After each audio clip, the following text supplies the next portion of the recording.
Um estado do tamanho de um país. São Paulo alcançou a marca de 43 milhões de habitantes em 2015, segundo a Fundação SEAD. Um estado que é superlativo em tudo. Agente de oportunidades econômicas, o motor que puxa o país para frente. Um estado que tem, no reverso da moeda, problemas difíceis, áridos, complexos. E dentro desse contexto surge um gestor de fala mansa e perfil discreto, pulso firme para decisões polêmicas e contundentes. Nesta edição do programa Discussão Nacional, o presidente da Assembleia Legislativa de São Paulo, deputado Fernando Capês, recebe o governador de São Paulo, Geraldo Alckmin. Professor, médico, vereador, prefeito, deputado estadual e deputado federal por 2 vezes, vice-governador, secretário de Desenvolvimento de São Paulo e governador. Essa é a trajetória de Geraldo Alckmin, do interior de São Paulo para os holofotes das decisões mais importantes da política brasileira das últimas décadas. Geraldo Alckmin nasceu em Pindamonhangaba em 7 de novembro de 1952. Casado com Maria Lúcia Alckmin, teve 3 filhos, Tomás, Sofia e Geraldo. A carreira na vida pública começou muito cedo, aos 19 anos, como vereador. Médico por formação e especializou-se em anestesiologia. Em 1976, aos 23 anos, foi eleito o prefeito mais jovem de sua cidade natal. E em 1982 já era deputado estadual pelo PMDB. 4 anos depois já estava em Brasília como deputado federal. Foi vice-líder da bancada na Assembleia Nacional Constituinte e, posteriormente, um dos fundadores do PSDB. Ainda na Câmara, foi o relator do Código de Defesa do Consumidor e também relator do projeto que originou a Lei de Benefícios da Previdência Social. Em 1994, foi eleito vice-governador de Mário Covas e, além das atribuições do cargo, coordenou o Programa Estadual de Desestatização do Governo de São Paulo. Com a morte de Covas em 2001, assumiu o governo e se reelegeu em 2002. Foi candidato à Prefeitura de São Paulo em 2 ocasiões, em 2000 e em 2008. Concorreu à presidência da República em 2006 e 3 anos depois foi empossado secretário de Estado de Desenvolvimento. Em 2010, venceu as eleições para governador do estado no primeiro turno, recebendo mais de 11 milhões de votos. Foi reeleito em 2014, desta vez superando a marca dos 12 milhões de votos. Olá, querido telespectador. Uma enorme honra tê-lo você mais uma vez aqui na TV Assembleia, a televisão da maior Assembleia Legislativa do país, o 2º maior parlamento da América Latina. Recebemos hoje o governador Geraldo Alckmin e você vai poder conhecer um pouco mais da vida deste autêntico servidor público, um político com P maiúsculo, independentemente das suas preferências partidárias. Dr. Geraldo Alckmin, uma honra recebê-lo aqui, é um enorme prazer. Suas considerações iniciais, Dr. Geraldo, tudo bem? Olha, uma alegria cumprimentá-lo, Fernando Capês, agradecer aqui o convite para esse encontro, a discussão nacional. Esta casa, a Assembleia Legislativa de São Paulo, que eu tive a honra, em 1982 a 1986, durante 4 anos, representar a população do nosso estado, quando era governador de São Paulo, na nossa legislatura, o governador Franco Montoro. Foi a primeira vez, depois do período militar, que nós tínhamos um governador eleito pelo voto popular. Então, um momento importante da vida política brasileira e é uma alegria voltar à Assembleia Legislativa, especialmente participar do seu programa. Doutor Geraldo, eu tenho convivido muito com o senhor e as pessoas também convivem, sempre contam, não há segredo. O senhor é uma pessoa de uma postura sempre muito humilde, uma pessoa correta, séria, inflexível nos seus conceitos morais. Como é que isso começou? Como é que foi a sua criação, a base? Da onde o senhor tirou essa base forte, moral, de comportamento e de exemplo? Olha, Capês, eu perdi minha mãe muito cedo. Mamãe morreu, eu tinha 10 anos de idade. Então, eu me agarrei muito no meu pai, né? Papai vivia o dia inteiro com ele. Então, ele era veterinário, nós morávamos numa fazenda em Pindamonhangaba, que era um instituto de zootecnia, e eu me apeguei bastante a ele. E quando eu me elegi prefeito em Pindamonhangaba, eu estava me formando em medicina. E ele me mandou uma cartinha, meu pai, dizendo: olha, meu filho, você, embora médico, gosta da atividade política, pública, então guarde o seguinte: se for exercê-la, primeiro, dedicação. Isso é coisa séria, mexe com a vida das pessoas. Segundo, coragem moral. E terceiro, vida pessoal modesta. Quer ficar rico, vai para o setor privado. É mais do que legítimo, mas serviço público é prestar serviço à população. Então eu coloco a cabeça no travesseiro e sempre faço um exame de consciência para ver se eu estou sendo fiel àquilo que há 40 anos atrás meu pai me recomendou. O senhor é um homem muito religioso, católico fervoroso, praticante. O senhor herdou isso da sua família? O seu pai era um homem religioso também? Meu pai era capez. Meu pai foi seminarista. No último ano ele saiu do seminário. Então, papai era um homem de muita fé, né, de comunhão quase diária, e franciscano da Ordem Terceira de São Francisco de Assis. É o meu exemplo. Ele chamava Geraldo José, como o senhor. Engraçado que nós viemos hoje uma cerimônia em celebração do centenário do seu tio, José Geraldo Rodrigues Alckmin.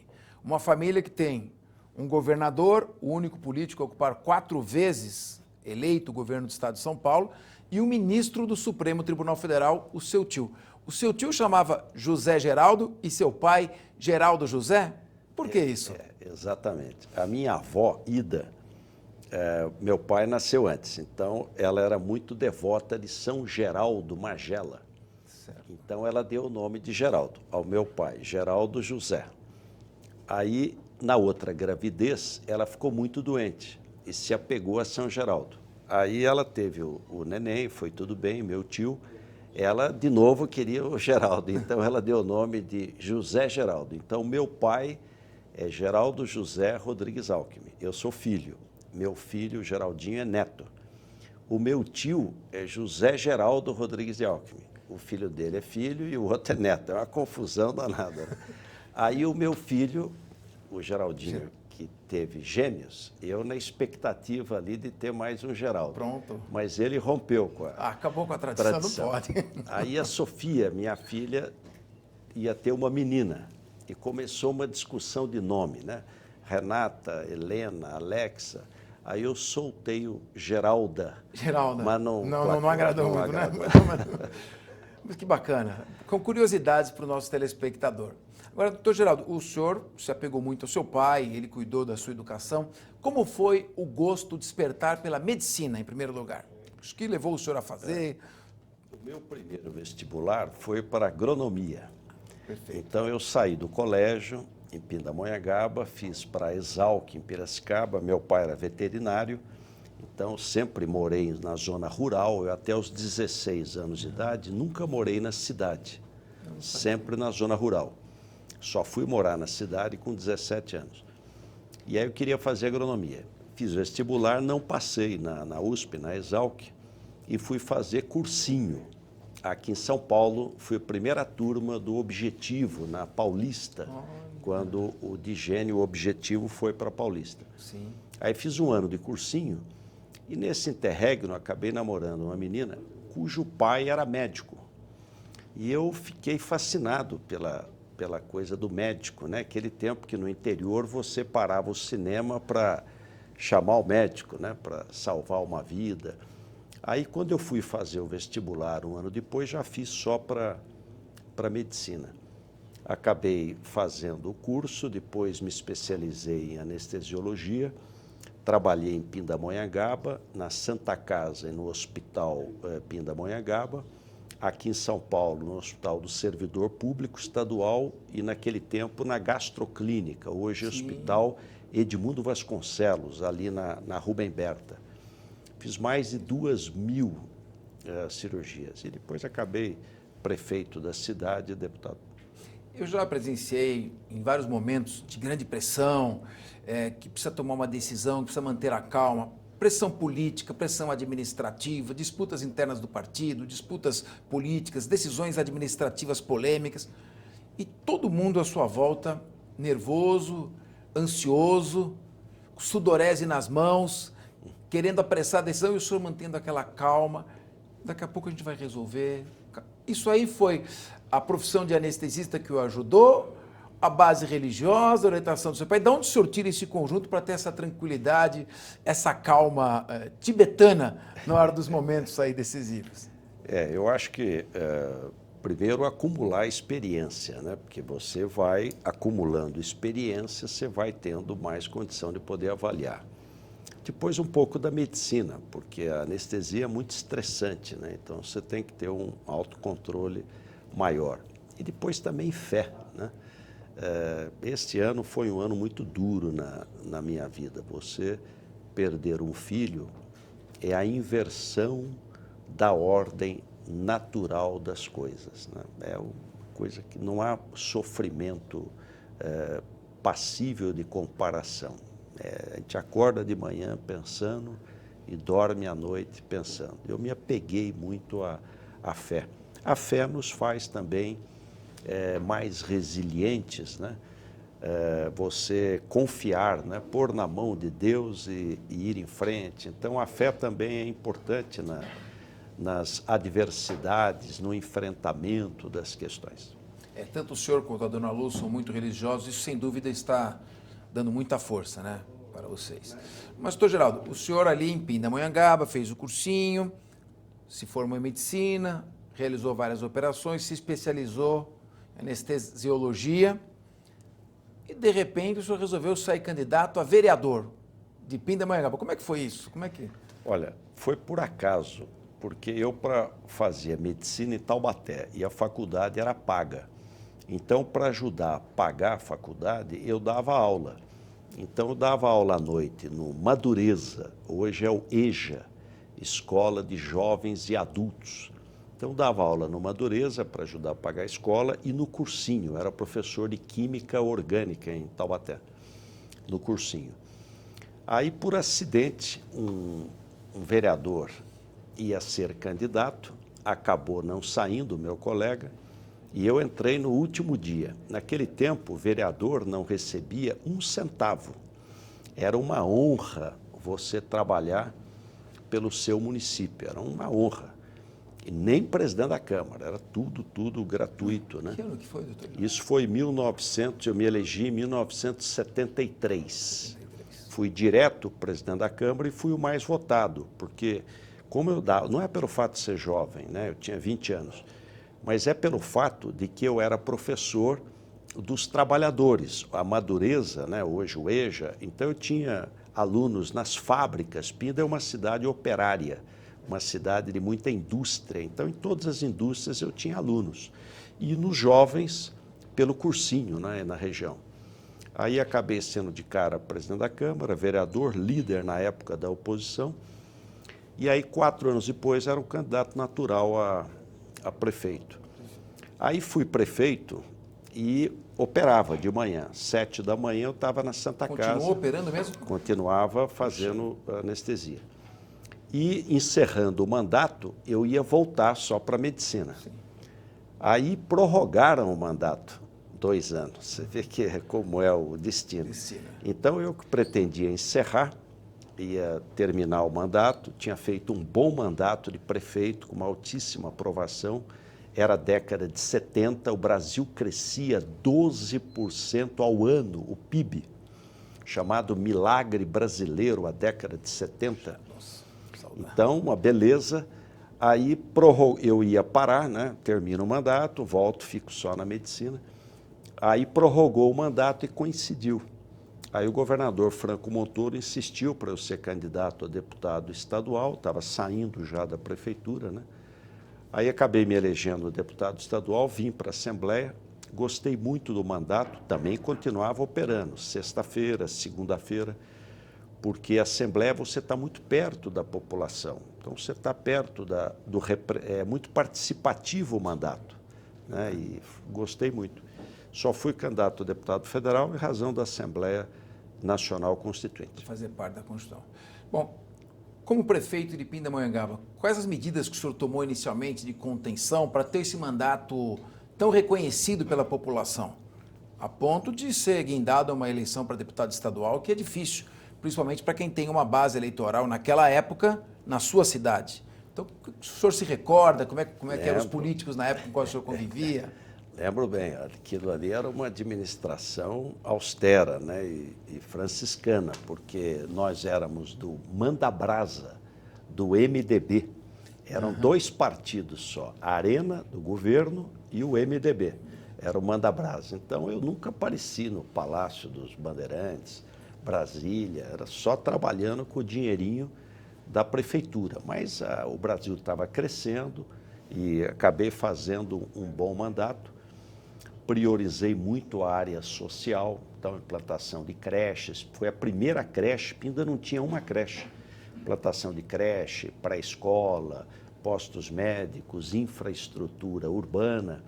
Fiz lá o famoso centro esportivo João do Pulo, porque o João do Pulo é nascido em Pinda e está enterrado em Pindamonhangaba. João Carlos de Mais Oliveira. um ilustre conterrâneo. João do Pulo. Então, fiz lá o Centro Esportivo João do Pulo, enfim. Foi um mandato de muita obra, muita realização, foi maravilhoso. E como é que foi ser deputado estadual com o governador Franco Montoro nesse primeiro período de redemocratização do país? Primeiro governo eleito, depois de tantos anos, governador eleito, depois de tantos anos. Depois de quase, eu me lembro que quando veio o pacote de abril, um dos grandes jornais de São Paulo fez um título assim, Franco Montoro, governador moral dos paulistas. Porque se tivesse tido eleição antes, ele teria sido governador antes. Perfeito. Mas é que o pacote de abril empurrou a eleição indireta. Então, a primeira eleição direta foi em 1982, quando o Franco Montoro foi eleito. E foi um belo governo, montou um secretariado de alto nível, recuperou as finanças do Estado, fez um belíssimo trabalho. E eu me realizei muito como deputado estadual. O Brasil não tem voto distrital, mas eu fui um deputado tipicamente distrital, porque dos 96 mil votos que eu tive naquela época, bastante, eu fui o quarto mais votado. 96 mil votos? De uma cidade até não é grande, né, como Pinda, que é média, foi o voto da região. Então, não tive voto fora do Vale do Paraíba. Nossa. Eu fui votado no Vale do Paraíba, entre Bananal até São José dos Campos, e de Ilhabela até Campos Jordão. Então, aquele Cone Leste ali. Um voto tipicamente distrital. Adorei o mandato, foi muito bom. Montoro fez um grande governo. 96 mil votos.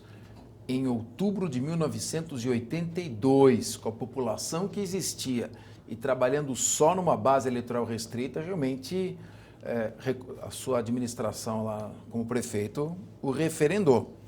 E antes da gente passar para deputado federal, nessa evolução, nós estamos ainda em Pindamonhangaba. O senhor foi eleito deputado estadual. Como é que foi o senhor conhecer a dona Lu? Como é que foi a grande paixão da sua vida? E ela aqui, quando foi entrevistada também, fez uma declaração de amor, uma verdadeira declaração pública de amor ao senhor. Como é que foi esse conhecimento? Esse casal que se completou de tal maneira? Olha, tantos anos, um casamento feliz. Naquele tempo existiam bailes, né? Então, Pindamonhangaba tinha um clube literário e recreativo, e houve um baile. Eu fui no baile, a Lu também foi, e a Lu é a 7ª filha de 11 irmãos. Puxa vida. A minha sogra, dona Renata, falecida, ela teve 11 filhos e criou mais um. Então foram 12. Era uma figura maravilhosa. Então, família grande e tal. E estavam numa mesa que estava a mãe dela, a dona Renata, as irmãs, né? E eu com receio de tirar para dançar e tomar uma tábua.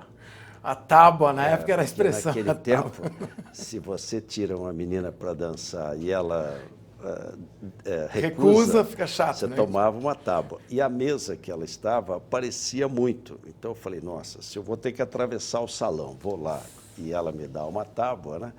Aí eu fiquei criando coragem, e acabei indo tirar para dançar e estou dançando até hoje, né? Olha que espetáculo, não? Maravilhoso. E foi num baile em Pindamonhangaba. A Lu, embora nascida em São Paulo, ela foi morar em Pinda, porque o pai era engenheiro do DR e para criar 11 filhos, então moravam num sítio no distrito de Moreira César, lá em Pindamonhangaba.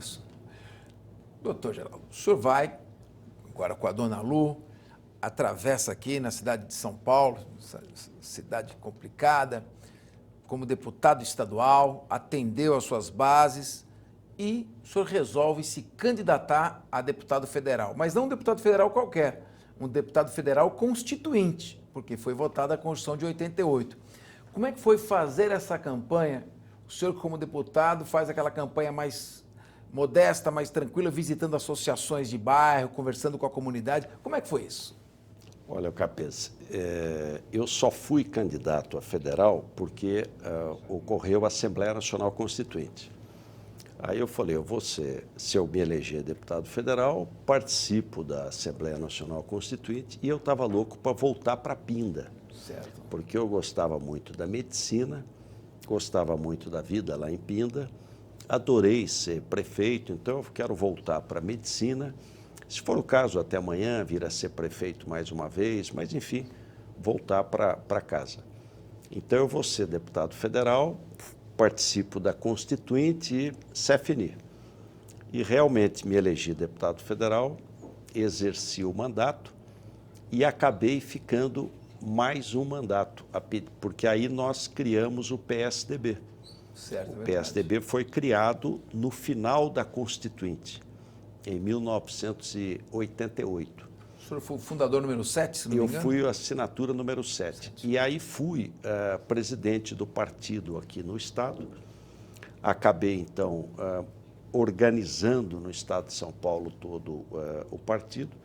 E aí acabou o governador Franco Montoro me convidando para ser candidato a vice-governador. E o mandato de deputado federal, ele é mais difícil, porque você fica mais distante, né?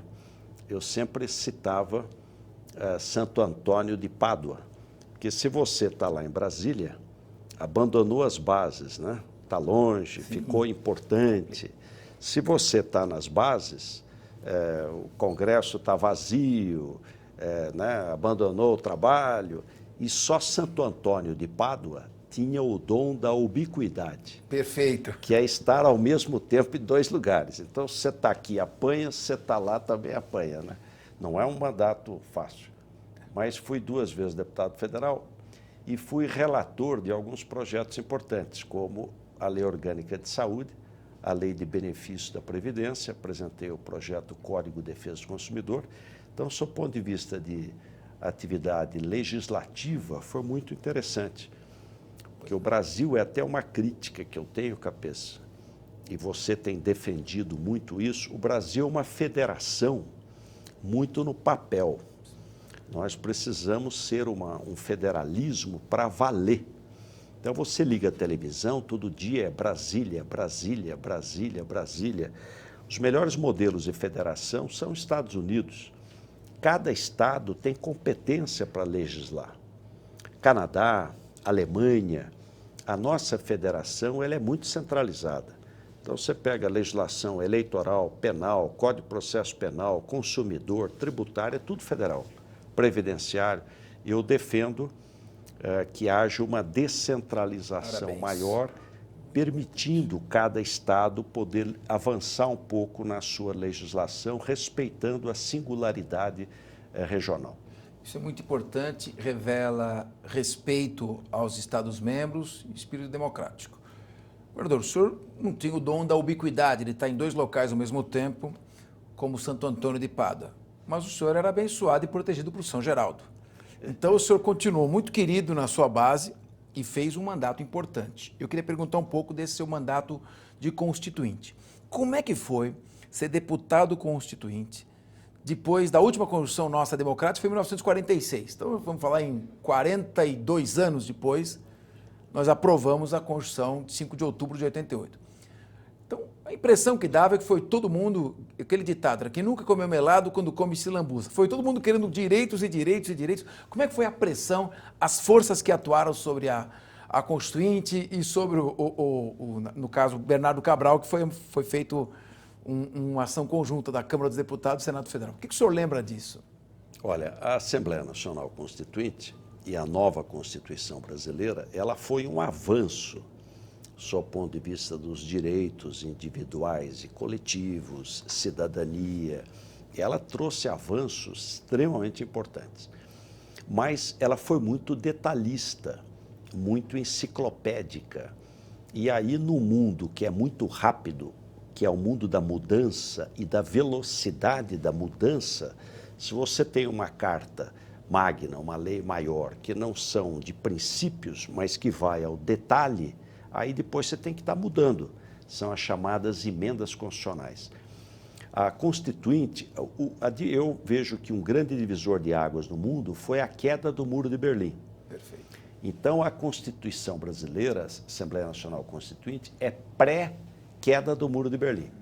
Se ela fosse 3 anos depois, ela seria outra, sob o ponto de vista econômico. Mas ela é pré-queda do Muro de Berlim. Então, ela, do ponto de vista de organização do Estado e do ponto de vista econômico, muito detalhista, e muita coisa que deveria ter sido colocada na lei acabou entrando na Constituição. Por isso, a necessidade hoje de algumas reformas macro, como reforma previdenciária, tributária, política. Mas nós, constituintes, tivemos a humildade de dizer, olha, daqui 5 anos tem uma revisão constitucional com quórum mínimo, não precisa quórum qualificado. Foi boa. Então, no outro mandato, você teria a revisão e poderia dar uma aperfeiçoada. Só que em razão da CPI dos anões do orçamento, onde o número de deputados federais, 12 deputados foram cassados, aquilo quase que inviabilizou a revisão constitucional. E acabou ficando o texto sem a revisão. Perfeito. Bom, o senhor também foi autor do projeto do Código do Consumidor, muitos grandes especialistas na época, eu lembro o Herman Benjamin, o Nelson Neri Júnior, estiveram com o senhor nisso.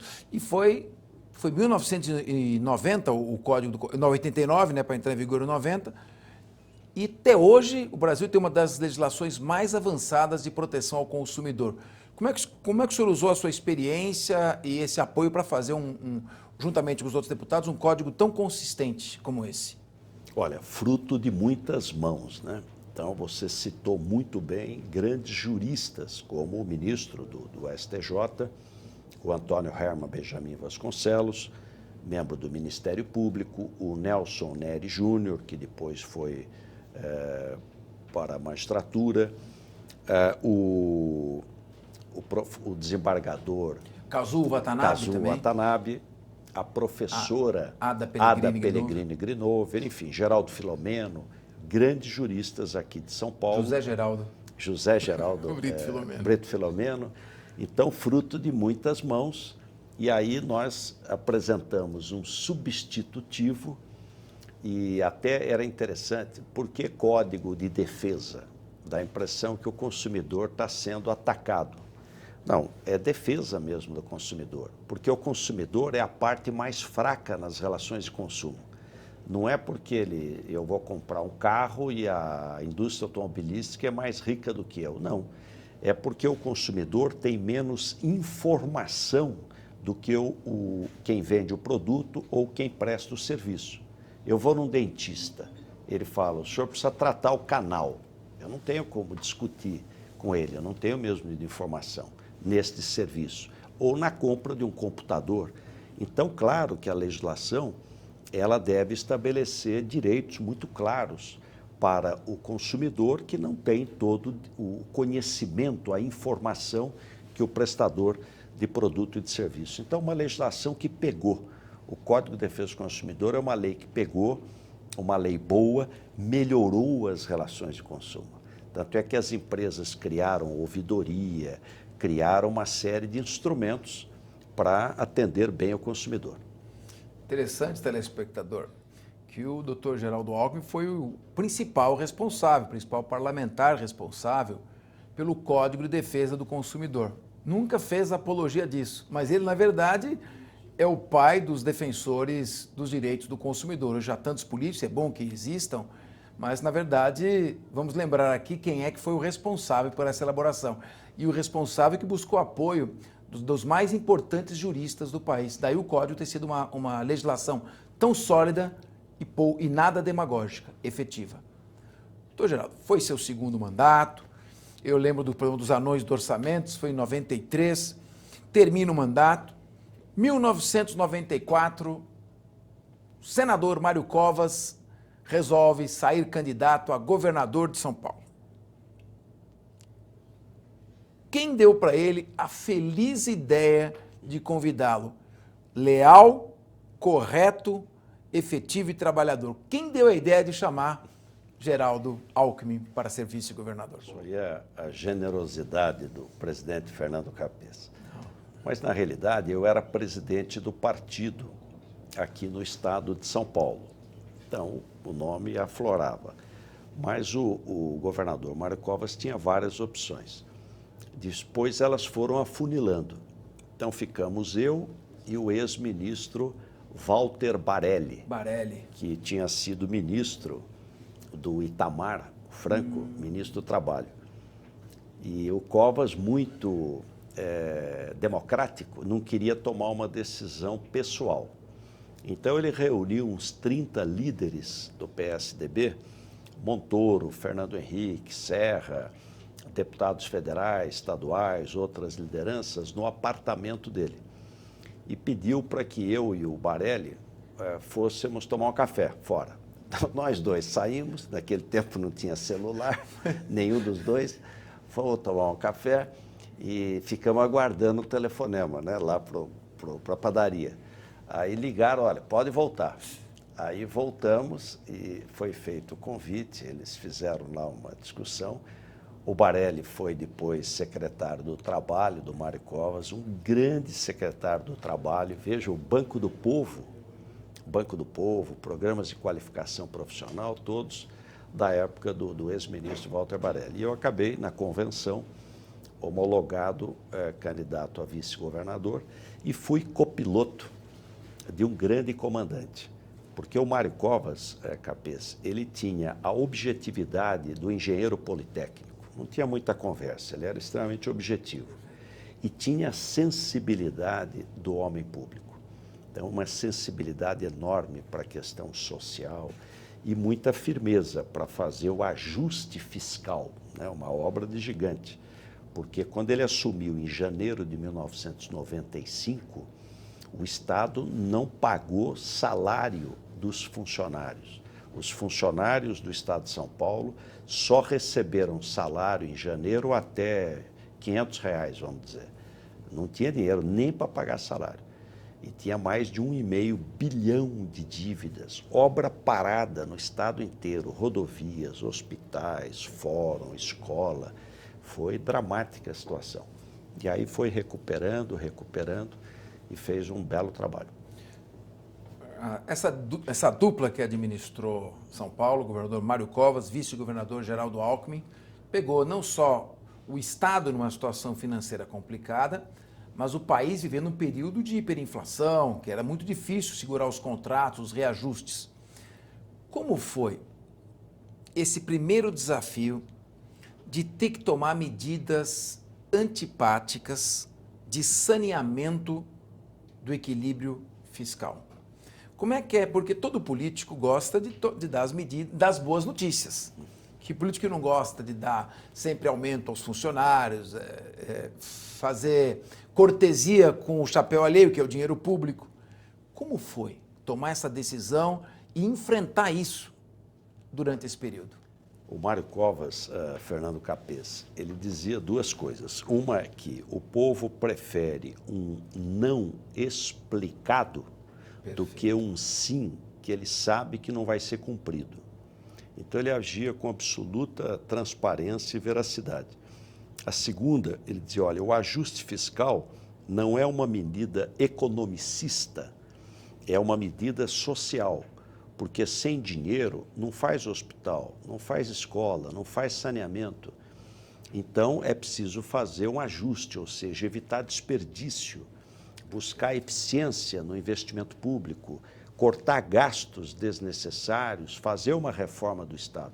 Eu presidi naquela época o PED, Programa Estadual de Desestatização. Então foram feitas as privatizações para pagar a dívida.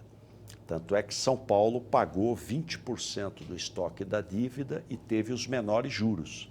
Você podia escolher juros de 9% da dívida, mais o IGPDI, que é para correção monetária, ou 6%, mas aí tinha que pagar 20%. Então aí presidimos o Programa Estadual de Desestatização, privatizou, pagou 1/5 da dívida e ficou com juros mais barato. E o Estado foi praticamente saneado. Para lhe dar um dado para o nosso telespectador, Capês, nós tínhamos há 10 anos atrás, a dívida do Estado era 2,2 vezes a receita corrente líquida. A lei de responsabilidade fiscal só permite 2 vezes. Então, você não pode ter uma dívida mais que 2 vezes a receita corrente líquida. Hoje é 1,4. 1,4. Nós estamos com o menor endividamento da série histórica do país, mesmo com juros que não é baixo, porque 6% mais IGPDI ainda é alto. O senhor atribui isso a uma sequência de administrações que mantiveram a mesma linha de coerência? Não houve uma segmentação, um corte nisso? Esta é a lógica da reeleição. Não é continuismo, né? Você muda as pessoas, a maneira de fazer, os estilos, Mário Covas, Geraldo Alckmin, José Serra, Alberto Goldman, mas você mantém os mesmos princípios, não é continuismo, mas é continuidade. Então hoje você vê no Brasil, nessa crise fiscal gravíssima que o país está passando, a pior recessão dos últimos 25 anos, nunca houve nada tão grave, né? Você conseguir manter as contas razoáveis, manter, inclusive, um bom nível de investimento. Bom, o Mário Covas morreu consagrado. Eu me lembro da manchete de um jornal de grande circulação nacional, dizendo: morre Mário Covas, o homem que reergueu São Paulo. E era um homem muito determinado. Dizem as pessoas mais próximas até que era turrão, teimoso, quando ele põe uma coisa na cabeça, ele tinha que fazer. E ele fez aquilo que lhe parecia ser certo, ele foi coerente. Mas essas medidas que lhe pareciam ser certo e eram acertadas, tanto que levaram o Estado a recuperar as finanças, num primeiro momento, foram, de certa maneira, não bem compreendidas. Quando teve a reeleição, houve algum receio da chapa de ter a vitória no pleito em razão de tantas medidas duras, mas necessárias que foram feitas? Ao final do primeiro mandato, o Covas teve dificuldade na reeleição. Tanto é que nós fomos para o segundo turno com uma diferença pequena do terceiro colocado. Aí no segundo turno, com um tempo de televisão igual, aí o Covas pôde mostrar quem era. Pôde mostrar, inclusive, o que tinha sido feito, foi muito bem. E foi uma pena a perda do Mário Covas, ainda, eu diria que para os dias de hoje não era idoso, né? Uma pena a sua doença. E interessante, ele era uma pessoa corajosa e uma pessoa de fé, porque eu vi o sacrifício que foi, né, aquele finalzinho, e ele nunca reclamou. Impressionante, como o sentimento, né, do dever cumprido. Um exemplo, eu guardo sempre, lembro esses 6 anos de convivência que tive com o Mário Covas, foi um aprendizado. E a doença dele provocou um intenso sofrimento físico que ele soube suportar. Bom, doutor Geraldo, nesse governo, essa gestão, essa linha, depois que o senhor deu continuidade, implantou algumas ideias até então inovadoras. o conceito das parcerias público-privadas, as privatizações. São Paulo, das 20 melhores rodovias, tem 19. Em que medida essa inovação trouxe alívio aos cofres públicos? Qual foi o impacto benéfico para a população? E se hoje a população brasileira já está preparada para compreender o que é essa questão da privatização das parcerias público-privadas? Olha, são dois modelos, Capês, distintos. De um lado, a privatização, que é a venda de um ativo do Estado. Por exemplo, a Embraer foi privatizada, então ela foi vendida, é uma empresa privada. O Banespa foi privatizado, ele foi vendido, o Santander é um banco privado. A concessão e a PPP continua sendo patrimônio público. Então você faz uma concessão por 20 anos. Você faz uma concessão por 30 anos, depois volta tudo. A ferrovia, a estrada, o investimento, retorna tudo ao Estado. A concessão é quando o governo não põe dinheiro. Então, todo o investimento é privado. Então, uma rodovia dá para fazer concessão, porque o pedágio viabiliza todo o investimento. Você faz até uma concessão onerosa. Ganha a concessão quem paga a maior outorga para o governo. A PPP é quando você tem que participar também do investimento. Então, é uma parceria público-privada. Eu diria que é uma grande reforma do Estado. O governo brasileiro não tem mais dinheiro para fazer tudo o que tem que ser feito. E nem deve ser executor de tudo. Então, ao invés de ter um governo provedor de tudo e executor de tudo, que às vezes faz mal feito, você tem um governo regulador e fiscalizador e põe o setor privado para trabalhar. Você regula e fiscaliza. Então, alguém pergunta, a concessão, a PPP, é boa ou é ruim? Depende.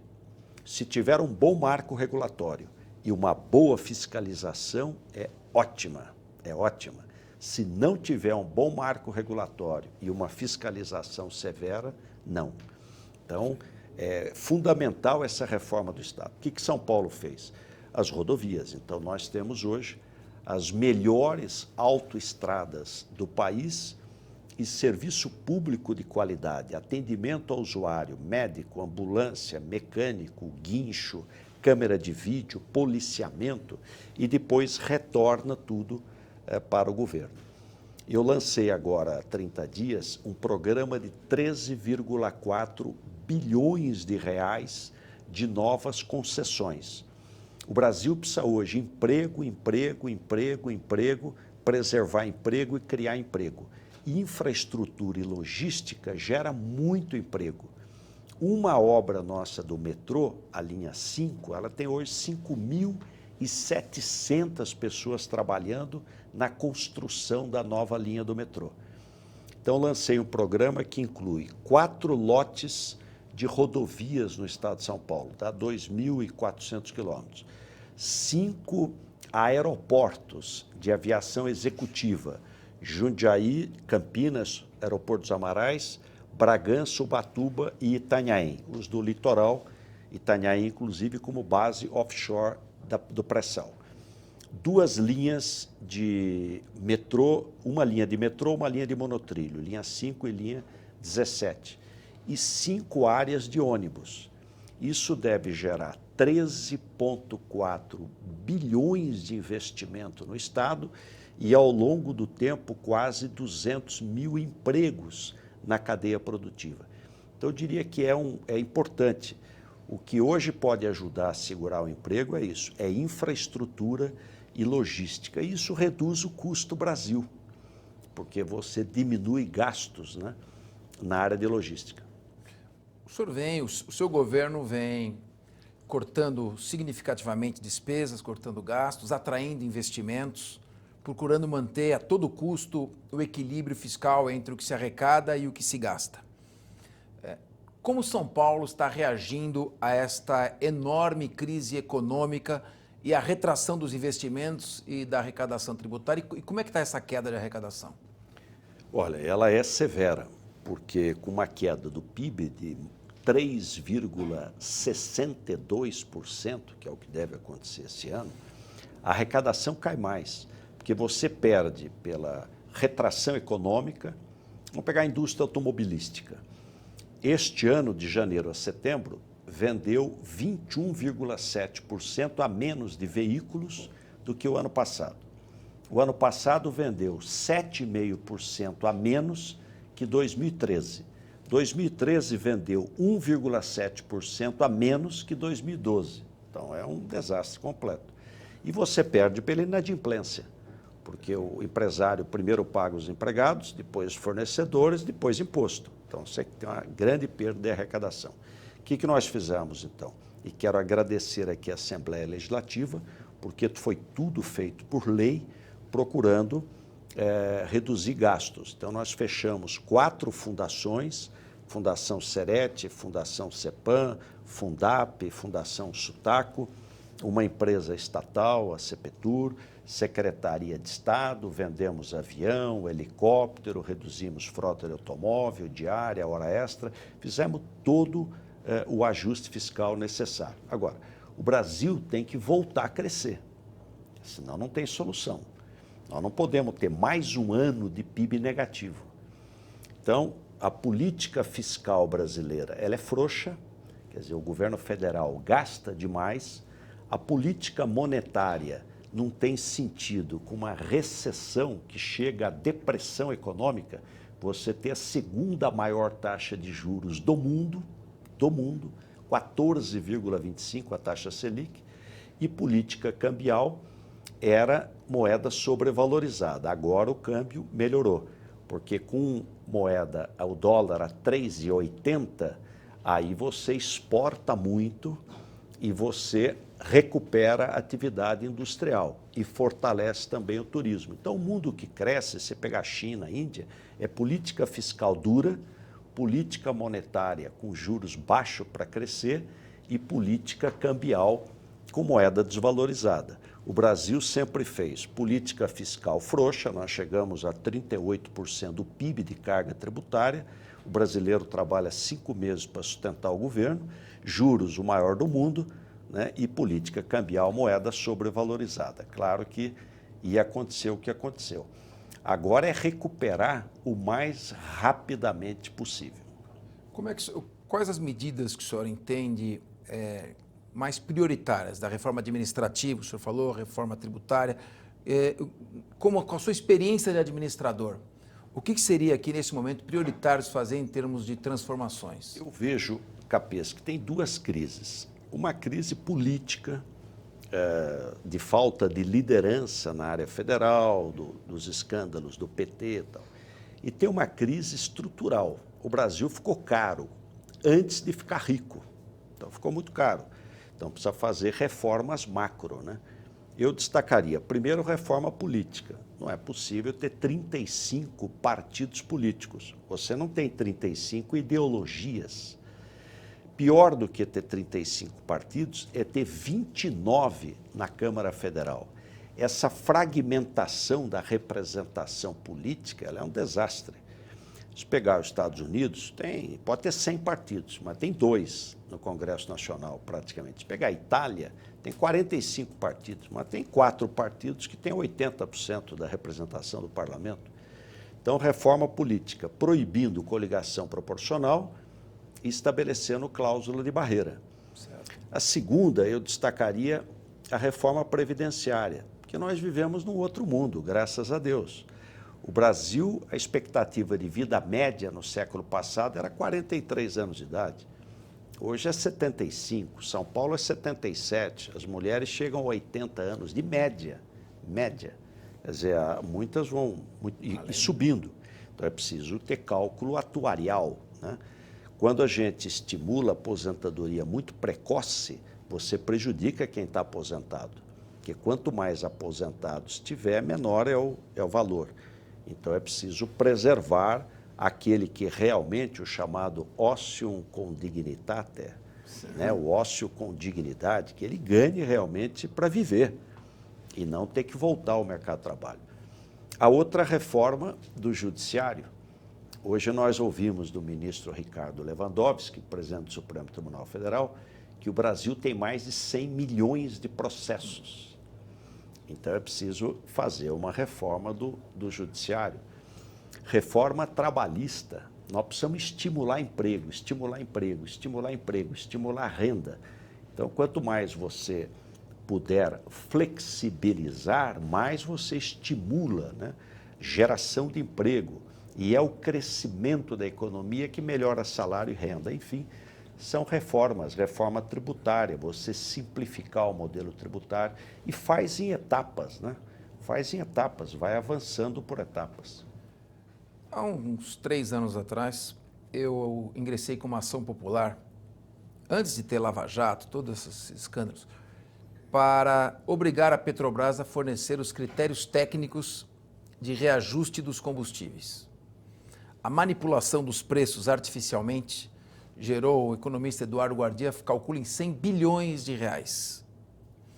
E eu me vejo agora lembrando dos tempos da faculdade Largo São Francisco, ficava aquele debate, a direita, a esquerda, aquele romantismo do século XX que se perdeu, aquelas ideologias todas superadas. Será que não está na hora do Brasil começar a ser administrado com a pauta ideológica de lado e mais com técnica, com eficiência?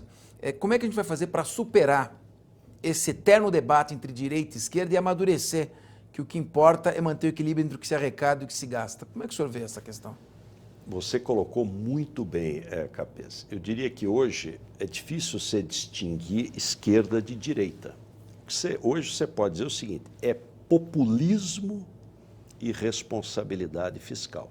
Então você tem o populismo, que acaba levando no curto prazo, nem é no médio prazo, a um estado de colapso econômico, que é o que está acontecendo com o Brasil, com países vizinhos latino-americanos, e responsabilidade, você realmente explicar para as pessoas e agir com responsabilidade. Essa coisa de esquerda e direita, teoricamente o PT é um partido de esquerda.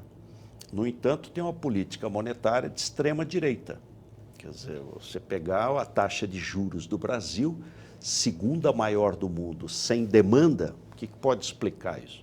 Então, eu acho que essa divisão de esquerda e direita está mais para a rosa dos ventos, dos marinheiros, né, do que por divisões ideológicas. E tem uma divisão muito clara entre o populismo e a responsabilidade fiscal. Porque há coisas no mundo moderno que não são mais de um partido ou de outro, é de todos. Combate à inflação.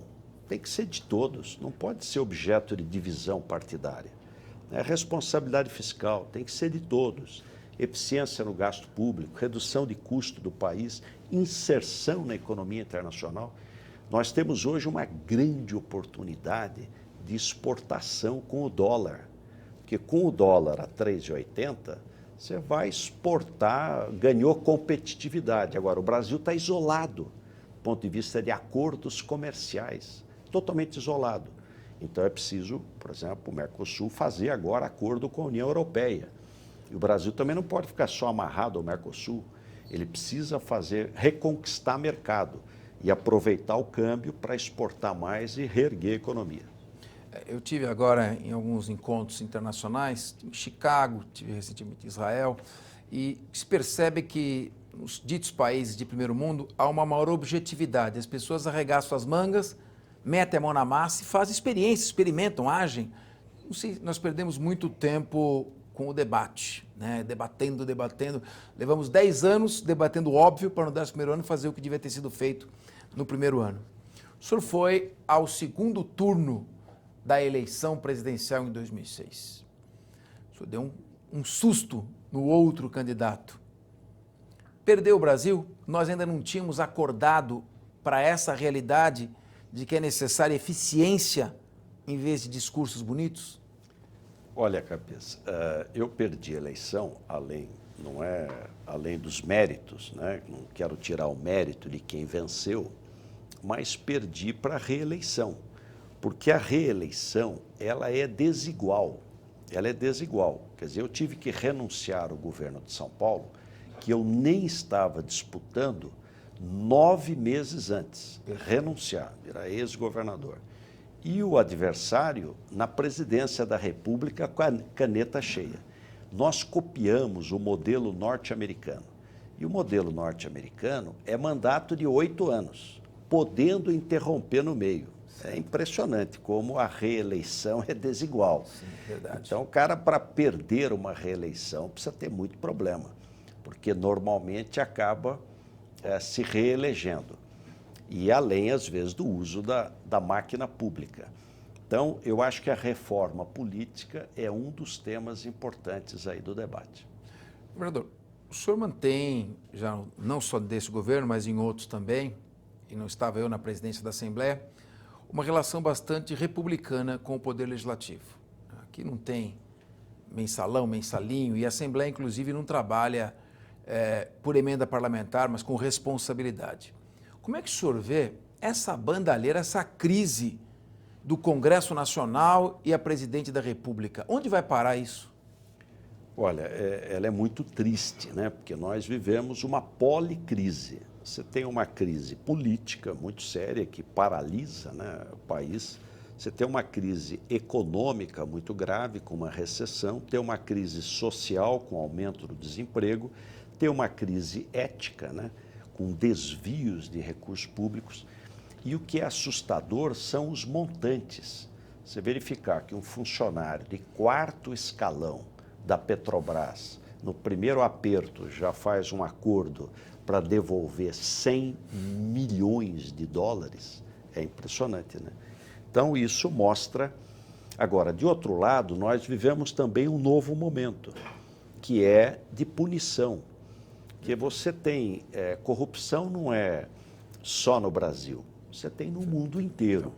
Agora, o que não pode ter é impunidade. Impunidade, especialmente com o chamado crime do colarinho branco. Então, nesse sentido, eu acho que o Brasil está melhorando. Está melhorando porque as instituições estão funcionando. Perfeito. Quem tem que investigar está investigando, quem tem que julgar está julgando, quem tem que prender está prendendo. Então, esse é o lado positivo, porque é o combate ao crime do colarinho branco que vai reduzir as questões de corrupção e melhorar a nossa legislação, para a gente ter mais instrumentos de controle da sociedade. Governador, no regime parlamentarista, existe o Instituto do Voto de Desconfiança. Quando o governante, chamado primeiro-ministro, perde a confiança da população, perde a legitimidade, ele pode receber um voto de desconfiança e perder o poder, ser trocado. No regime presidencialista, há uma maior estabilidade de mandato. Ele só pode perder por instituto, no caso do impeachment. Eu entrevistei aqui o jurista Miguel Reale Júnior. Ele disse que o processo de impeachment, neste caso especificamente, não é um processo político, mas é um processo jurídico. Ele dá uma série de razões. O senhor já teve tempo de meditar sobre essa questão do impeachment? Como é que o senhor vê essa questão nesse momento aí que passa o Brasil? Olha, você colocou bem, no regime parlamentarista, perdeu a maioria, perdeu a confiança, troca. Não tem mandato.